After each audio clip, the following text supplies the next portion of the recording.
Please share where you're watching from and consider subscribing to the channel. I was a seasonal ranger back in the early 2000s, working in a state park that sprawled for miles. Endless forests, cliffs, and fire towers dotted the place.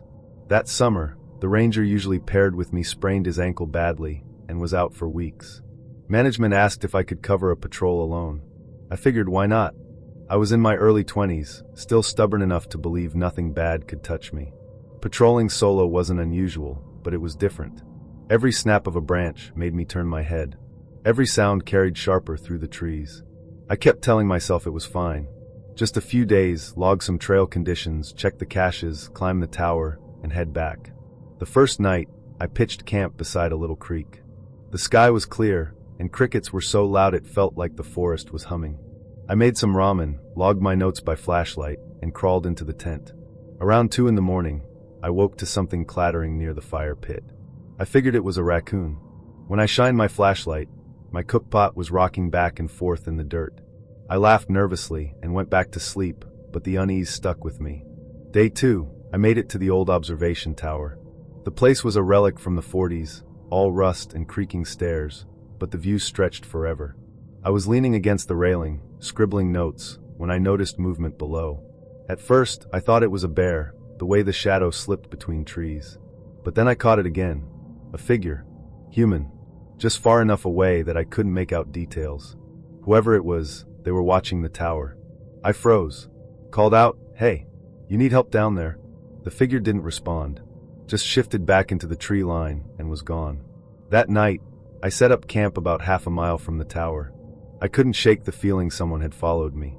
I built a fire big enough to be seen from Mars, telling myself it was just paranoia. Sometime around midnight, I woke to the sound of footsteps. Slow, deliberate, crunching around my tent. I held my breath. The steps circled me once, twice. My heart was slamming so hard I thought whoever it was could hear it. I reached for my radio, but when I flicked it on, there was nothing but static. The steps stopped right at the back of my tent. Then rattling, like someone tugging lightly at the zipper. I shouted, "I'm armed." Total bluff. Whoever it was shuffled away into the trees. I didn't sleep after that. At dawn, I crawled out and saw them, boot prints circling the tent. Not ranger boots, either. Heavy mud-caked, the tread uneven like they were worn down on one side. My pack had been shifted. The zipper half open. Nothing missing, but my skin crawled knowing someone had unzipped it while I was inside. That day, I made for my Jeep. It was parked in a clearing, hidden off a service road. Relief washed over me when I saw it. Relief that lasted about 3 seconds. The driver's side door was closed, but something was wrong. When I opened it, my glove box was dumped onto the seat. My flashlight was gone. My map, too. But the lock wasn't broken. Whoever it was had gotten in without forcing it. That was when the realization hit me. Whoever had followed me knew my vehicle, my gear, my routes. They'd been watching long enough to know how I worked. And they wanted me to know they'd been there. I drove straight back to headquarters, barely breathing until I was off the trails. When I told my supervisor, he frowned but didn't look surprised. Another ranger had reported strange activity the week before. Unlocked towers found open, supply caches ransacked, unexplained tracks in the woods. He said it was probably squatters. People hiding out, avoiding the law. He told me not to worry. But the way he said it made my stomach turn. Like he knew more than he wanted to admit. I finished out my contract, but that night in the tent never left me. The weight of those footsteps circling, the sound of someone's fingers on the zipper, the image of my Jeep rifled through with no sign of a break-in. I was supposed to be protecting the park, yet I'd been prey in my own patrol. I never signed up for another season. We thought the trip would be one last taste of freedom before life swallowed us up. For friends, 1 beat-up sedan, 2 borrowed tents, and enough cheap beer to make us feel like we were really doing something adult. We were all seniors in college, staring down the barrel of jobs, grad schools, leases, bills. It was May, warm but not yet summer, and the forest felt like a place outside time where nothing could reach us. There was me, my roommate Cal, our friend Melanie, and my girlfriend Serena. That word, girlfriend, was still new, still fragile in my mouth. Serena and I had been seeing each other for only a couple of months, and this trip was supposed to be a way to fold her into the group, to prove she belonged with us. But there was tension, too. Cal had liked her first. He never said it out loud, but I saw it in the way his eyes lingered on her when he thought I wasn't looking, the way he cracked jokes meant to pull her laughter in his direction. We set up camp by a small lake rimmed with birch trees. The air smelled of damp earth and wood smoke. Cal handled the fire with a kind of practiced ease, showing off, while Serena helped Melanie set up the tents. I took photos with my phone, trying to capture that golden hour glow, the kind that makes even ordinary faces look like something worth remembering. That first night was easy. We ate hot dogs charred black over the flames, drank until we were warm and heavy-limbed, and told stories that blurred the edges between funny and cruel. Serena curled against me under a blanket, her hair smelling faintly of lavender shampoo. For a while, I believed the trip might be exactly what we wanted, a memory to hold on to before everything scattered. At dawn, I woke to a sound. Soft, deliberate. A step in dry leaves. My eyes snapped open inside the tent. The fabric shifted faintly, as if something brushed against it. I held my breath and listened. There it was again, slow crunching, circling. I unzipped the flap just an inch. The fire pit was cold, the sky gray with first light. Nothing moved, but I couldn't shake the sense that something, or someone, had been walking around our camp. By the time the others stirred awake, I convinced myself it was an animal. A deer, maybe. I didn't mention it. That afternoon, Melanie discovered her backpack had been unzipped.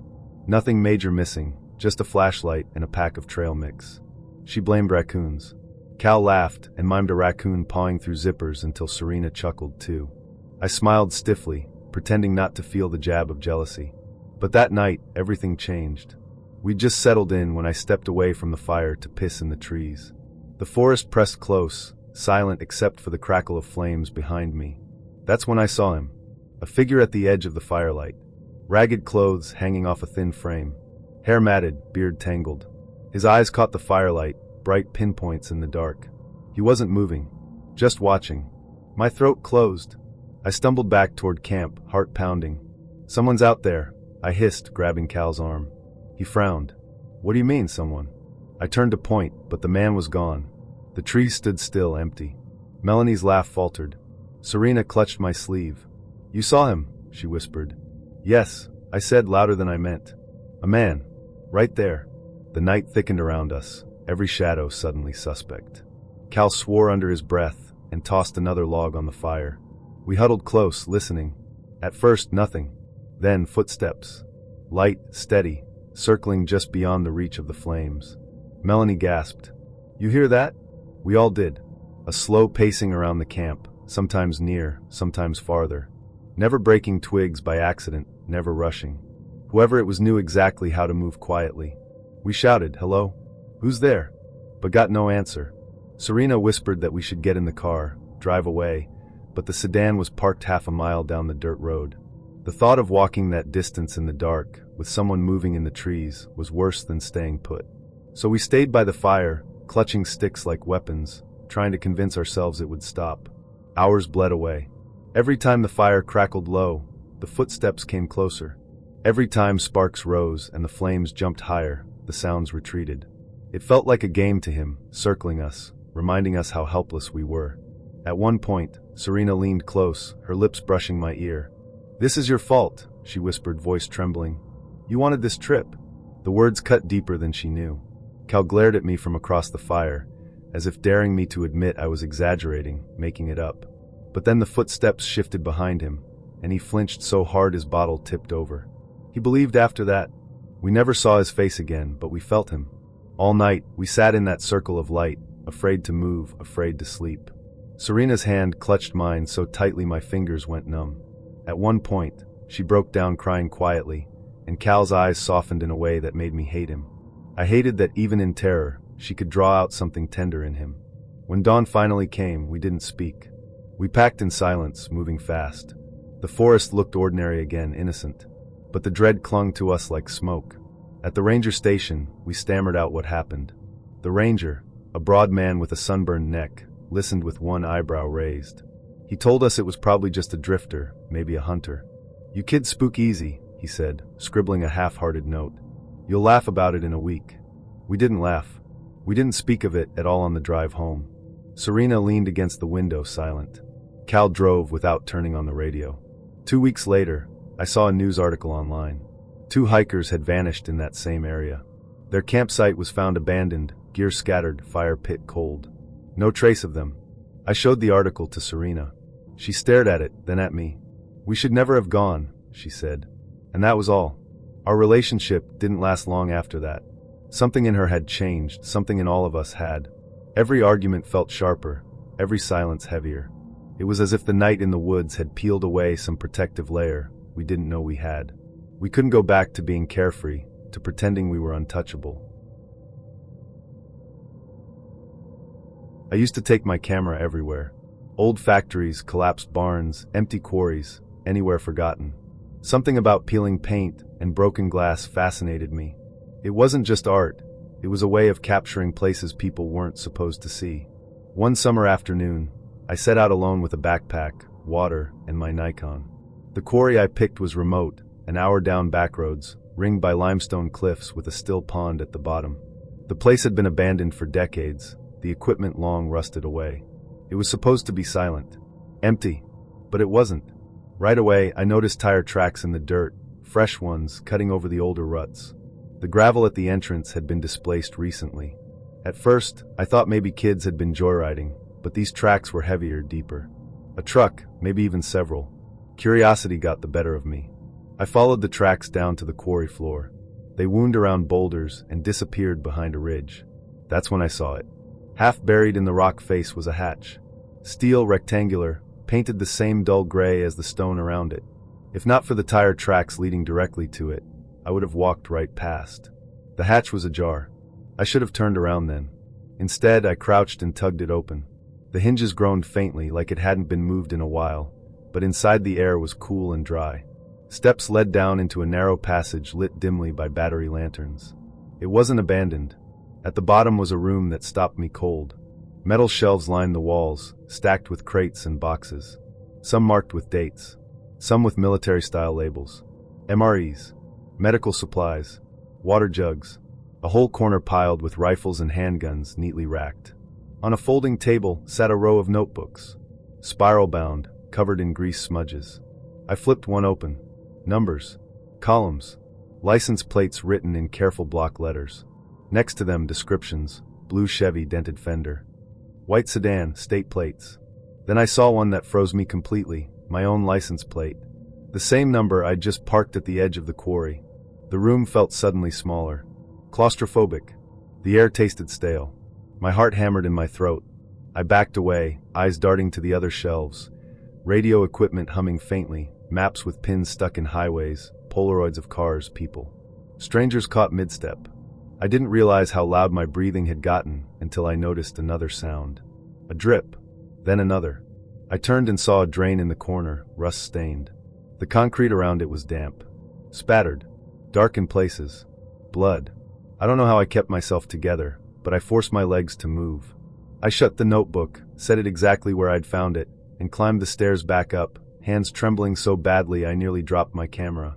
When I reached the hatch, sunlight blinded me, and for a moment I thought I saw movement at the top of the quarry. A silhouette. Watching. I bolted. I didn't stop running until I reached my car. My keys slipped in my hand twice before I jammed them into the ignition. Gravel sprayed as I tore down the road. Every curve in the highway felt like an ambush waiting to happen. Every truck in the rearview mirror looked suspicious. That night, I couldn't sleep. My mind replayed every detail, the weapons, the radios, the photos, and especially my license plate in that notebook. Whoever kept that bunker knew I was there. The next day, I convinced a friend, Mark, to come back with me. He didn't believe a word until we stood at the rim of the quarry and saw the same tire tracks. When I led him to the hatch, though, it was shut, bolted from the inside. We circled the ridge for half an hour, looking for another way in, but the ledge had crumbled slightly overnight from rain. Loose stone made footing dangerous. Mark cursed and told me to let it go. If it's what you say, it's not something you want to be mixed up in, he warned. He was right, but I couldn't shake it. For weeks afterward, I checked news reports, police bulletins, anything that might hint at arrests or raids. Nothing. Just silence. My girlfriend and I had rented a Winnebago for a long weekend, eager for a little freedom and quiet. We picked a campground near Lake Tahoe, tucked between tall pines and overlooking a stretch of dark, still water. It wasn't crowded. A few campers dotted the distance, but we had our own patch of trees and a small fire pit to ourselves. The first night felt almost idyllic. We grilled burgers, sipped cheap wine out of enamel mugs, and laughed about how the RV smelled faintly of mothballs and air freshener. Inside, it was cramped but cozy, the kind of place where you bump knees and shoulders every time you move, which at first felt like part of the charm. We shut the blinds, killed the lights, and curled up on the small bed in the back. Sometime after midnight, I woke to a sound I couldn't place. At first, I thought it was branches in the wind, but then it came again, sharp, deliberate. A click, then another. My eyes adjusted to the dim glow of the moon filtering through the blinds, and I noticed a faint flash outside, like the stutter of a camera. I pushed myself up slowly, heart suddenly hammering, and parted the blinds just an inch. My stomach dropped. A man stood maybe 20 feet away, half in shadow, a hood pulled low over his head. He was holding something, small, square, and it glinted faintly. A camera. He was taking pictures of our RV. At first, I froze, telling myself it had to be some weird coincidence. Maybe he was photographing wildlife, or maybe the Winnebago looked vintage enough to draw interest. But then he lifted a notepad and scribbled something before walking closer. He pressed his hand against the passenger side window, peering in like he was checking whether we were asleep. My blood turned to ice. I almost woke her right then, but something in me hesitated. I didn't want to panic her if I was wrong. I kept watching as the man circled, testing the handle on the back door, then the side. Quiet. Patient. Like he'd done it before. When he couldn't get in, he stepped back, made another note, and slipped into the trees. I stayed awake for an hour, ears straining, before finally drifting back into uneasy sleep. The next time I woke, it wasn't to silence. It was to the sound of someone working the lock. A slow metallic rattle at the door. This time, I shook her awake. "Don't move," I whispered. Her eyes opened wide as the sound came again, click, scrape, click. Someone was outside trying to pick the lock. She covered her mouth with her hand, staring at me in the dimness. I forced my voice steady and shouted, "We've called the cops. You're being recorded." It was a total bluff, but I hoped it sounded real enough. The rattling stopped. Silence. Then, faintly, the crunch of footsteps in gravel as someone retreated. We both scrambled to the blinds, hearts in our throats. Through a gap, I caught a glimpse of movement, a figure slipping into an old truck parked a short distance away. The engine coughed to life, headlights off, and the truck rolled slowly down the access road until the trees swallowed it whole. Neither of us breathed for what felt like minutes. My girlfriend finally whispered, "We have to leave. Now." Adrenaline made me reckless.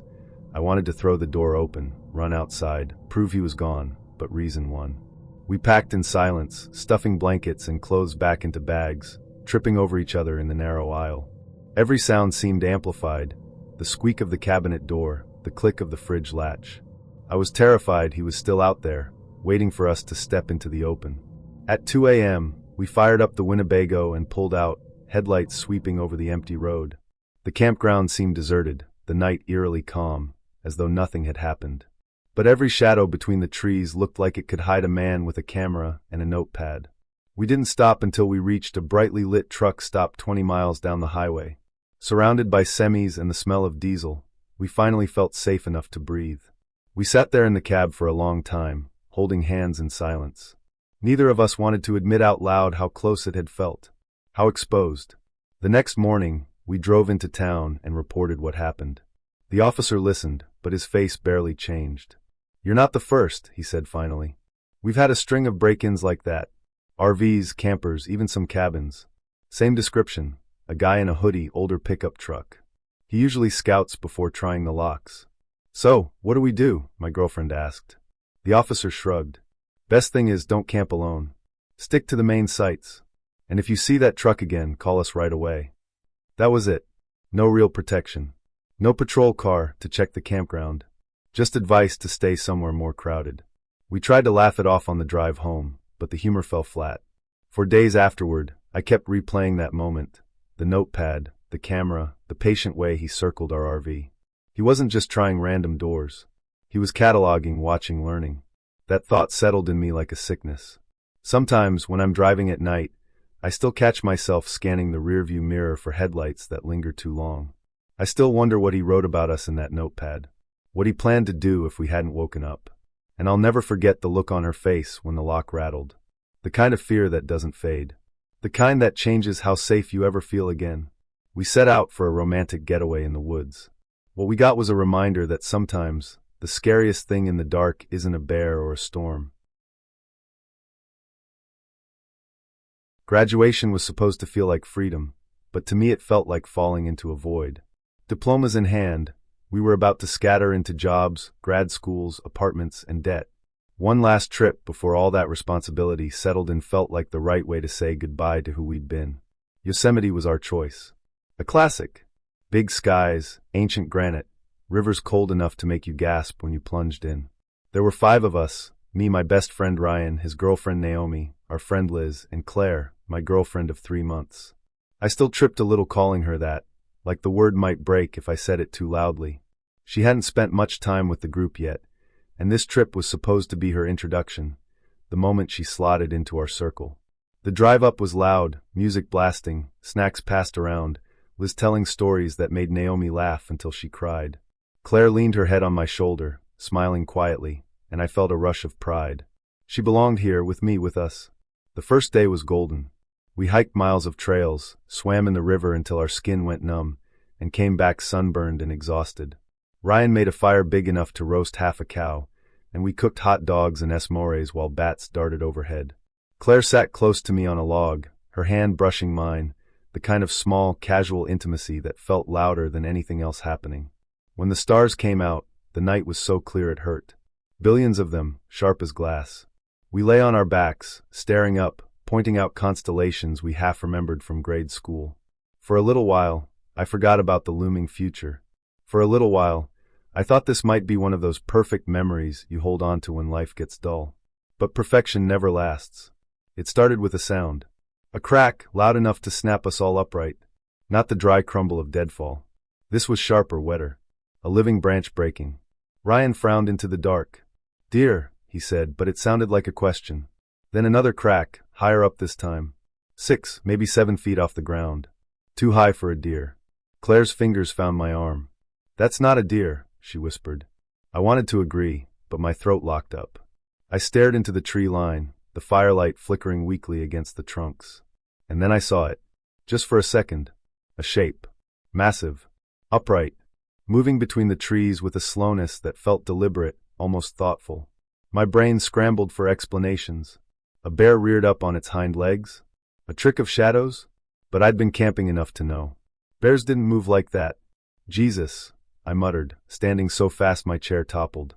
Everyone turned to me. "What?" Liz asked. "There's something out there," I said, pointing, my hand trembling. Ryan grabbed a flashlight and swept the beam across the trees. The light bounced, revealing only trunks and shadows. Nothing. But then came another sound, wood splintering, high and loud, like a green branch being torn from its base. The forest went silent after that. Too silent. No crickets, no rustle of leaves. Just the fire crackling and our collective breathing. Naomi whispered, "We should get in the car." "It's half a mile down the trail," Ryan reminded her. "In the dark? With that thing out there?" So we stayed. We built the fire higher, embers spiraling into the black. Someone suggested taking turns keeping watch, like soldiers in a siege. None of us laughed. When it was my shift, Claire stayed up with me. Maybe she didn't want me alone. Maybe she didn't want to be alone herself. We sat wrapped in a blanket, our knees touching, the silence pressing in on us. "You really think it wasn't a bear?" she asked softly. "You saw how high that branch snapped," I said. She looked at me, her eyes reflecting firelight. "Sometimes you see what you want to see." The words stung more than I expected. "You think I'm making it up?" "I think," she said carefully, "that fear makes us exaggerate. If we tell ourselves it was something else, something impossible, then it owns us. If it's a bear, we can move on." I shook my head. "You didn't see it walk." The conversation ended there, but the distance it left between us was sharp. She leaned against me still, but it felt obligatory now, not natural. At some point, I thought I heard it again. Slow steps, circling just beyond the edge of light. Every nerve in my body screamed to shine the flashlight, to prove it was there. But I didn't. I just sat rigid, waiting. The sound faded. Dawn came like salvation. Pale light spilling through the trees, the forest breathing again, birds chattering like nothing had happened. We exhaled for the first time in hours. Then we saw the branches. Not deadfall. not old wood crumbling under its own weight. These were green, fresh, thick as my wrist. Snapped clean 6 feet up. Sap bled from the breaks, sticky and wet. Naomi covered her mouth. Liz took photos, her hands shaking. Ryan forced a laugh. Still a bear, he said, but even he didn't believe it. Claire didn't say anything. She just looked at me with something like accusation in her eyes. Like I had dragged her into this, like believing me had put her in danger. We packed fast, faster than we ever had on a camping trip. No lingering, no coffee over the fire. Just bags shoved into packs, tents collapsed in minutes. The hike back felt tense, every shadow a threat, every bird call a trick. By the time we reached the car, my nerves were raw. Claire slid into the passenger seat, arms crossed, silent. The drive home was quiet except for Liz muttering about uploading her photos, Ryan trying to convince Naomi it was nothing, and Claire staring out the window, distant. Back in civilization, the forest felt like a dream. But the internet is a cruel ally. I researched obsessively. Bears don't snap live branches. They don't move upright for long distances. They don't circle camps in silence. Every article, every eyewitness account that matched what I'd seen pulled me deeper into obsession. Claire hated it. "Stop," she said one night, slamming my laptop shut. "It was a bear. That's all. You're turning this into something it's not." "You weren't the one who saw it," I shot back. Her face hardened. "No, I was the one who trusted you enough to come out there. The one who sat awake all night shaking, because you swore it wasn't a bear. Do you get that? I don't want to be scared forever. I want to move on." The motel looked like something out of a movie. Faded neon, stucco walls flaking in the relentless desert sun, windows boarded or broken. The kind of place where the only guests were ghosts and coyotes. My girlfriend, Talia, grinned when she saw it. "Perfect," she said, slinging her camera bag over her shoulder. "Creepy, photogenic, totally unsafe. Just my kind of date." That was how she was. Fearless in a way that made me feel reckless just keeping up with her. She loved abandoned places, the thrill of sneaking into forgotten corners of the world. Me? I loved the way her eyes lit up when she found something broken and beautiful. So I followed her through the sagging lobby doors, dust puffing around our ankles like smoke. Inside, the air was stale and thick with mildew. The front desk still had a bell, tarnished but intact. Talia tapped it. The sharp ding echoed too loudly in the silence, and we both laughed, a little nervously. "Check in for 2, she whispered in a mock sultry voice, pressing her body against mine. Her lips brushed my neck, warm and teasing. I wrapped an arm around her waist, kissing her back. It wasn't the first time we'd blurred the line between danger and desire. Something about places like this, half ruins, half secrets, always pulled us closer, like the world outside had stopped existing. But then we noticed the door. At the end of the long hallway, past peeling wallpaper and shattered light fixtures, one room stood out. The others were gutted, doors hanging loose, windows punched through. But this one had a brand new steel door, painted beige to match the walls. A heavy padlock gleamed under the weak light. Talia's grin faltered. Why would someone lock one room? I didn't have an answer. She crouched to inspect it, tracing the edges of the frame. "This isn't old. This is recent. Look." She tapped the padlock. "Shiny. Not rusted.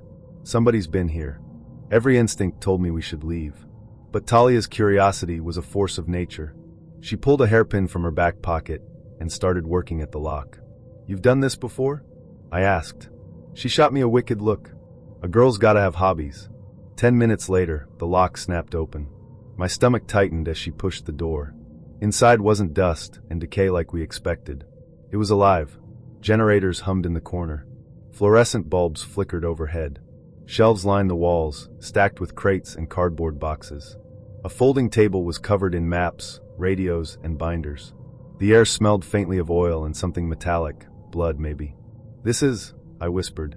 "A stash," she finished. Her eyes were wide, not with fear but with fascination. She pulled out her camera and began snapping photos, rows of canned food, stacks of bottled water, medical kits. Weapons, rifles, handguns, laid out neatly on a tarp. And then there were the papers. On the table, one binder lay open. Lists of numbers. Dates. Notes scrawled in tight handwriting. But what made my skin crawl were the Polaroids tucked into the pages, photos of people. Strangers at first, then campers, hikers, couples in RVs, ordinary faces frozen mid-laugh or mid-stride, clearly taken without them knowing. Talia flipped through the photos, her breath quickening. This is, oh my God, they're watching people. Put it back, I hissed. We need to go. But she kept looking. And then she froze. Her fingers trembled as she held up a photo. It was us. From 2 nights ago. In the car, parked under a gas station light. My head tilted toward her as she kissed me on the cheek, both of us oblivious to whoever had been watching. The room spun. My chest tightened. We have to leave. Now. For once, Talia didn't argue. She shoved the photo back into the binder, and we scrambled toward the door. My palms were slick with sweat as I gripped her hand, tugging her through the hallway. That's when we heard it. The crunch of tires on gravel outside. Talia's eyes widened. She mouthed, "Truck." We bolted, ducking into a gutted room near the lobby. Through a jagged hole in the wall, we watched a vehicle roll into the lot. A black pickup, dust trailing behind it. 2 men climbed out. One was tall, heavy-set, his face obscured by a cap. The other was wiry, his jaw sharp, eyes scanning the horizon. They moved with purpose, like people who knew they weren't supposed to be seen. Talia's grip on my hand tightened painfully. We crouched in the shadows, hearts slamming in sync. The men unloaded crates from the truck, carrying them toward the locked room. We could hear the padlock clicking, the door swinging open. Every second felt stretched thin, fragile as glass. My knee pressed against Talia's thigh, our breaths shallow, faces inches apart. She leaned in, her lips brushing my ear. If they find us, she didn't finish. She didn't need to. For one insane moment, the fear twisted into something else, raw, electric, almost erotic. Her hand clutched my chest, fingers digging into my shirt. I kissed her, desperate, muffling the sound of our breathing against her lips. It wasn't love or romance. It was survival, clinging to each other as if contact could make us invisible. Then heavy footsteps echoed down the hall. The men were close. Too close. We pressed ourselves flat against the wall, silent. Their voices drifted past, low and indistinct, like static. One laughed. The sound was sharp, ugly. Minutes stretched. Finally, the footsteps receded, and the door clanged shut again. The truck's engine roared to life. We waited until the sound faded into the desert before moving. We didn't speak as we ran. Out through the lobby, across the lot, into the burning sunlight. My throat was dry as sand. We didn't stop until we reached the car. Driving away, I glanced in the mirror again and again, half expecting headlights to appear behind us. Talia sat stiffly, clutching her camera to her chest. She hadn't taken a single photo inside the room. But she didn't need to.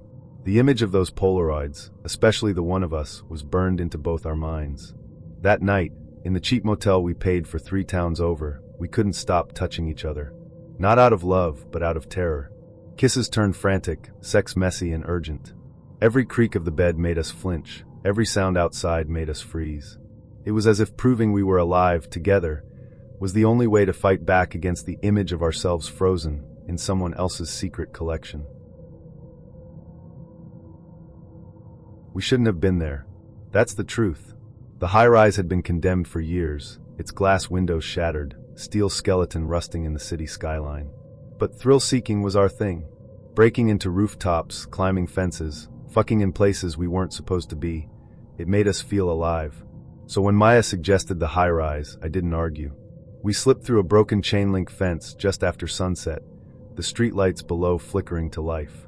The lobby was a shell, marble cracked, graffiti layered thick on the walls, trash crunching under our shoes. The elevator shafts were gutted, cables hanging like veins. We climbed the emergency stairs, 22 flights, breathless and sweating, laughing at how reckless we were. When we reached the top, the city spread around us. Neon signs, traffic like veins of red and white. The wind whipped hard, carrying the smell of rain and metal. Maya pulled me close, grinning, her dark hair sticking to her cheeks. "This is ours tonight," she whispered, kissing me. We spread out a blanket, uncorked cheap wine, and ate gas station snacks like a banquet. After, the kissing turned hungrier, our hands fumbling under clothes, the thrill of being so exposed in an open ruin making us reckless. She straddled me on the blanket, grinding against me as the skyline pulsed with neon behind her. I tugged her shirt up, lips tracing the sweat on her stomach, her breath coming in sharp gasps. We fucked hard, frantic, the city below oblivious. She bit my shoulder to keep from crying out, leaving a crescent of teeth marks. When it was over, we lay tangled, sticky, our laughter carried off by the wind. That's when I saw it. In the far corner of the rooftop, Where broken walls created a jagged shadow, something moved. At first, I thought it was a trick of light, but then it shifted again. A figure crouched low, head cocked at an unnatural angle, watching us. I froze. My breath caught. "Maya," I whispered, nudging her. She sat up, following my gaze. Her body stiffened. "What the fuck?" The figure didn't move closer. Didn't speak. Just crouched, hands splayed on the concrete, head twitching slightly as if studying us. I scrambled for the flashlight, my heart pounding. When the beam hit the corner, the figure darted, not away, but sideways, impossibly fast, skittering into another shadow. "Jesus Christ," Maya gasped, clutching my arm. We backed toward the stairwell, fumbling for our clothes, yanking jeans up over sweaty legs, shirts sticking to damp skin. My fingers shook so badly I nearly dropped the flashlight. The rooftop was silent again, but wrong. Too still. Even the wind seemed to die. We debated leaving right then, but curiosity poisoned our fear. "Maybe it's just some squatter," Maya whispered, though her voice wavered. I nodded, though I didn't believe it. We stayed close after that, flashlight sweeping every corner. Finally, exhausted, we convinced ourselves we'd imagined it. We lay back down, holding each other tighter than before, her head on my chest, my hand on the small of her back. Sleep came in shallow waves. But sometime deep in the night I woke. The blanket was gone. The flashlight lay dark. And across from us, crouched in the same place as before, the figure waited. My stomach turned to ice. This time, I could see it clearly in the faint city glow. Not just a figure, but a shape that looked almost human. Skin gray, stretched thin. Limbs too long. Its head tilted, watching. Its chest rose and felt like it was imitating breath. I couldn't move. Couldn't scream. I could only stare. Then it shifted, slowly, deliberately, lifting one hand and pressing it to its chest. Mimicking me. Then lowering it to its hip, tracing the curve the same way my hand had traced Maya's hours earlier. My throat closed. Beside me, Maya stirred. Her eyes opened. She saw it too. Her scream split the night. The thing moved then, jerking upright, limbs unfolding wrong, too many joints bending in too many directions. It began to walk, no stalk, toward us, its movements stuttering like a broken film reel. We bolted. Bare feet slapping concrete, clothes half on, hearts hammering. We sprinted for the stairwell, my hand crushing hers. Behind us came the sound, not footsteps, but a wet slap, like bare flesh hitting stone, irregular and fast. We tore down the stairs, flight after flight, shadows chasing us. At the 15th floor, Maya stumbled, nearly falling. I dragged her up, our sweat and fear slicked between our palms. "Don't stop," I begged. At the 10th floor, we heard it again. Not behind us anymore. Ahead. Somewhere in the stairwell below, echoing. That same wet slap, growing louder. We froze. Maya pressed against me, chest heaving, eyes wild. It's everywhere," she whispered. And then, from the shadows of the stairwell above, another sound, breath.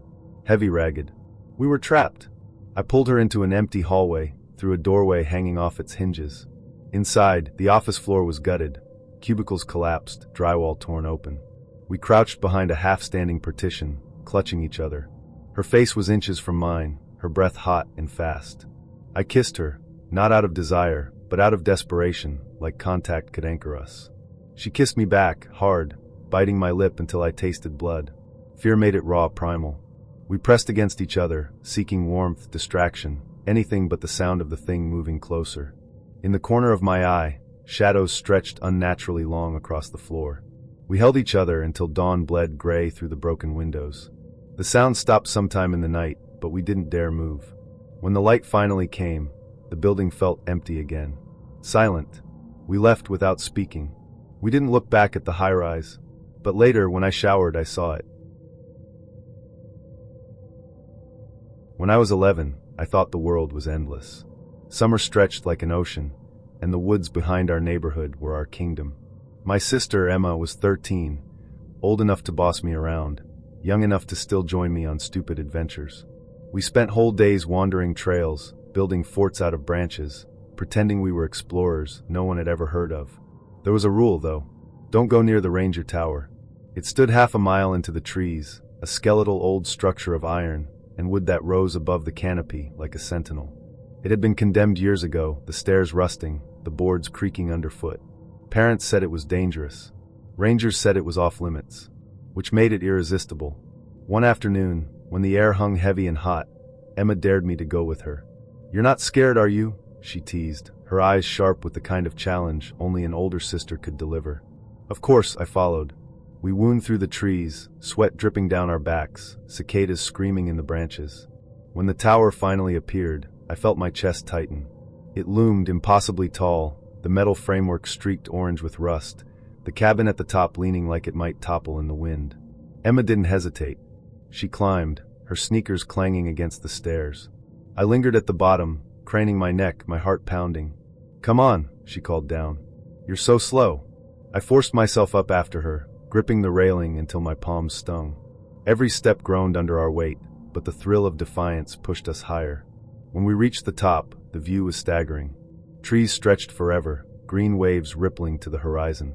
Birds circled below us. Emma pulled out our dad's old camera and started snapping pictures, leaning dangerously close to the edge for a better shot. That's when I saw it. At first, just movement in the clearing below. Then it staggered into view, a dog big, maybe a German shepherd once, but ruined. Its fur was patchy, its body gaunt, its eyes wild. Foam dripped from its mouth in thick ropes. It moved with a jerky, unnatural rhythm, like every step was a fight. "Emma," I whispered, tugging her sleeve. "Look." She leaned over the railing, eyes widening. "Holy shit." She raised the camera again, zooming in, the shutter clicking. "Don't," I hissed. "Something's wrong with it." But Emma was fearless or reckless. Probably both. She swung her leg over the railing, starting down the stairs. "Emma, no." My voice cracked. She glanced back, a grin flashing across her face. "Relax. It's just a dog. I want a close shot." Every instinct screamed at me to stop her, but I froze, paralyzed by dread. I watched her descend, each step bringing her closer to the clearing. The dog's head snapped toward her, ears twitching. It let out a low, guttural growl that vibrated up through the tower. Emma lifted the camera, focused, clicked. The sound seemed to snap the dog's mind in half. It lunged, a blur of teeth and foam. Emma screamed as it clamped onto her arm, the sound sharp and wet. Blood splattered the ground, the metal, even the lower steps. I bolted halfway down the stairs, my heart pounding so hard I thought it might tear out of my chest. "Get off her!" I shouted, grabbing a rock and hurling it. It bounced uselessly off the dirt. Emma thrashed, shrieking, trying to pry the dog loose. Her face twisted in agony, eyes wide, spittle flying from her mouth as she screamed my name. The dog shook its head violently, tearing deeper into her flesh. I wanted to help. I wanted to be the brother who saved her. But my legs locked. My hands shook. I couldn't move closer. Then a shout tore through the clearing. Our neighbor, Harris, burst from the trees, shovel in hand. He didn't hesitate. He swung with every ounce of strength, the metal edge cracking against the dog's skull. The sound was sickening, bone giving way, a yelp cut short. The dog crumpled, twitching, foam bubbling from its mouth. Emma collapsed, clutching her shredded arm, sobbing. Blood poured between her fingers, staining her shirt, dripping onto the dirt. I scrambled the rest of the way down, dropping to my knees beside her. I'm sorry, I babbled, tears blinding me. My hands hovered uselessly over her wounds, terrified to touch, terrified to see how deep it went. Harris ripped off his flannel shirt and wrapped it tight around her arm, his face grim. "Hold this," he barked. I pressed down, my small hands slick with my sister's blood. She whimpered, her eyes locking onto mine. "Don't let go," she whispered, her voice raw with pain. We carried her out together, Harris half dragging, me stumbling alongside. Every step left a trail of red. Every sound in the forest felt amplified, as if the whole world was watching us bleed. Emma survived, but barely. The doctors said she was lucky, that if Harris hadn't come when he did, she would have bled out. The bite left her scarred, muscle and nerves damaged forever. She never forgave me for freezing. Not really. And me? That day never left. Even now, as an adult, I can still hear her screams in my nightmares.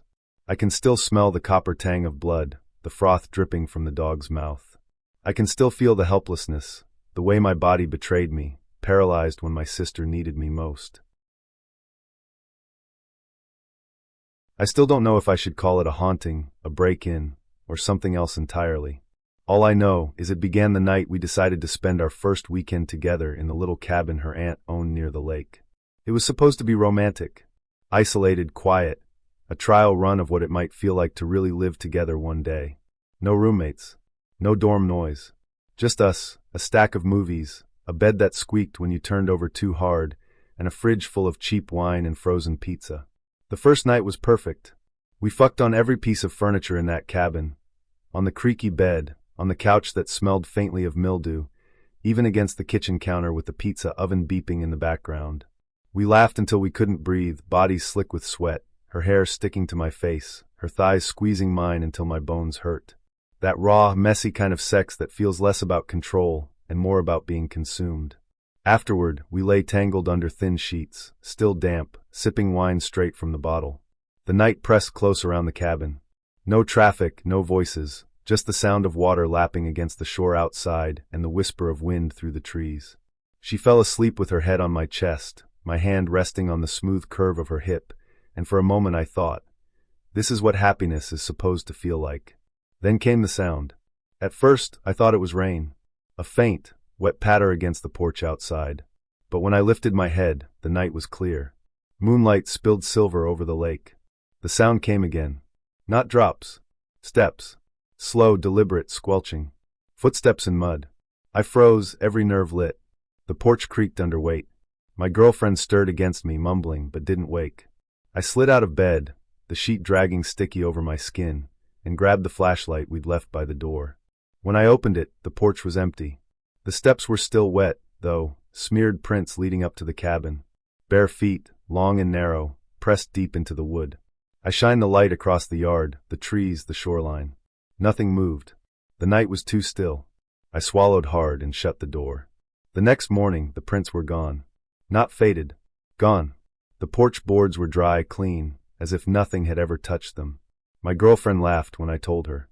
"You're just jumpy," she said, wrapping her arms around me, her breasts pressing warm against my back. "Maybe you dreamed it." I wanted to believe her. That night, after another round of messy sex that left the sheets damp and smelling of salt and skin, we drifted into sleep. Sometime past midnight, I woke to a chill. The cabin felt wrong. Too quiet. Then I heard it again. Squelch. Step. Porch groaning. My heart seized. I sat up, sweat cooling on my body. The sound moved along the porch, slow and deliberate, like someone testing each board. Then the faintest scrape, nails maybe dragging along the wood. This time she woke too. "What the fuck is that?" she whispered, clutching my arm. I didn't answer. We both stared at the door, breath shallow. The footsteps stopped. Silence stretched so long I wondered if I'd imagined it. Then, soft and unmistakable, came a sound from inside the cabin. Another wet step. On the kitchen floor. My girlfriend's nails dug into my skin. "There's someone in here," she hissed. I grabbed the flashlight, flicked it on. The beam swept the kitchen, the small living room. Nothing. But the floor glistened faintly in the light, muddy water smeared in arcs, like footprints that began at the back door and trailed deeper inside. We followed the prints with our eyes. They led to the bedroom door. Our door. And then stopped. Right outside. My girlfriend clamped her hand over her mouth to keep from screaming. I felt the air go thin, every hair on my body rising. Slowly, I reached for the doorknob, pressing my ear against the wood. Nothing. No breath, no movement. Just the thud of my own heart. When I yanked the door open, the hallway was empty. The footprints stopped abruptly at the threshold, no return trail, no exit. Just gone. We didn't sleep the rest of the night. We sat together on the bed, naked under a blanket, clutching the flashlight and a kitchen knife, waiting for dawn. Every creak of the cabin made us jolt. Every shift of shadow felt like someone crouching just out of sight. By morning, the floor was clean again. No mud, no prints, nothing. My girlfriend wanted to leave. I convinced her to stay. "Maybe it's animals," I lied, though I didn't believe it. "We're safe in here." That day we barely touched each other. The sexiness of the first night was gone, replaced by a tension that felt heavier than the air. When she leaned against me on the porch, I felt her tremble. I kissed her neck, trying to spark the fire back, but she pulled away. "Not tonight," she murmured. The third night was the worst. We tried to sleep, but the silence was oppressive. We ended up clinging together, kissing hungrily, fucking like we could chase the fear out of our bodies. Her nails raked down my back, her teeth grazed my shoulder, and I pushed into her harder than I ever had, desperate for distraction. The room smelled of sweat, sex, and fear. When she came, it was with a muffled cry that sounded too close to a sob. And then we heard it, a soft, wet step. Right beside the bed. We froze, still tangled, bodies slick and trembling. The footsteps circled the bed, slow and deliberate. The air smelled faintly of mud and rot. I wanted to grab the flashlight, but I couldn't move. I couldn't pull away from her bare skin pressed against mine, as if our bodies fused together might keep us safe. The footsteps stopped at the foot of the bed. We held our breath. Then nothing. Silence again. When I finally found the courage to flick on the flashlight, the floor was dry. Empty. We left the next morning. We didn't talk much on the drive back. The silence between us was thicker than anything that had crept through that cabin. A month later, we broke up. She never wanted to talk about the trip again. We were driving cross-country when the storm hit. The sky had been bruising darker for hours, the radio warning of tornado watches across the plains. By the time the first bolt of lightning split the horizon, the rain came down so hard the wipers couldn't keep up. The road vanished beneath black water. Claire gripped the wheel, her knuckles white. I held the map uselessly, trying to keep my voice calm. "There's a shelter symbol 2 miles off this road," I said, tapping the damp paper. She nodded, jaw clenched, and turned onto a narrow gravel lane. The storm swallowed us whole. Wind rocked the car like a toy. Then finally we saw it. A concrete storm shelter, half buried in earth, steel doors thrown open. We didn't think twice. We grabbed our bags and ran, soaked through before we reached the steps. The shelter was deeper than I expected, a tunnel sloping down to a single room lit by a weak emergency bulb. The smell hit first, damp earth, mildew, something faintly sour, like sweat left too long in cloth. Still, it felt like salvation. Claire slammed the door shut, sealing us in. For a moment, all I could hear was our ragged breathing and the thunder pounding above. We dropped our bags, dripping, and laughed shakily. Relief can feel like hysteria. She pulled off her wet hoodie, her tank top clinging sheer to her body. My eyes lingered despite myself. She caught me looking, raised an eyebrow, and smirked. "Guess we're stuck here a while." That was how it always was with us. Fear bled into heat, stress into hunger. By the time I kissed her, the storm outside had become background noise. Clothes peeled away, damp skin sliding against damp skin, the concrete floor cold under our backs. Her moans echoed off the walls, mingling with the howl of the wind above. We fucked like the storm itself, loud, reckless, as if the world outside could end any second and nothing mattered but the press of her thighs, the scrape of her nails, the taste of rain still on her lips. After, we collapsed together, our bodies sticky, breath uneven. The bulb above us flickered. I almost laughed, thinking how cliché it looked. But then it buzzed out completely, plunging us into darkness. "Great," Claire muttered, fumbling for her phone flashlight. The weak glow illuminated our little bunker. That's when I saw it. A footprint. Not ours. Muddy, smeared across the floor near the far wall. Bare. Long toes spread wide, pressed deep into the damp concrete, as if from something heavy. My stomach turned cold. "Claire," I whispered, pointing. She followed the beam, her face tightening. Maybe someone else used the shelter before us. But the print was fresh. Wet mud still glistened. I scanned the room, heart hammering. The shelter was empty, just concrete walls, a drain in the middle of the floor, rust stains around it. Our bags. Our clothes. Nothing else. But the footprint remained undeniable. We tried to laugh it off. We pulled our blanket around us, lying close on the hard floor, telling ourselves no one was here. That the print was old, the storm had dampened it, our imaginations were running wild. Then came the sound. A faint squelch. Wet, like a bare foot lifting from soaked ground. It came from the tunnel. Claire's hand clamped around mine. The flashlight beam shook as we aimed it toward the steps. Nothing. Just the wet steel door above, rattling faintly in the storm. Then another squelch. Closer. We scrambled upright, pulling on damp clothes, our bodies still sticky with sex and fear. "Who's there?" I shouted, my voice cracking. No answer. Just a low creak of the shelter door above, as if pressure pressed down on it. Then silence. We waited, breath shallow, every muscle coiled. Minutes crawled by. Finally, we dared to breathe again, convincing ourselves it was wind. But the footprint was gone. The smear we'd seen moments ago had vanished. The floor was clean, save for our own tracks. That night felt endless. We huddled together under the blanket, every drip of water from the ceiling like a gunshot, every gust of wind like a whisper. At one point, Claire tried to distract herself by kissing me, her hands sliding under my shirt.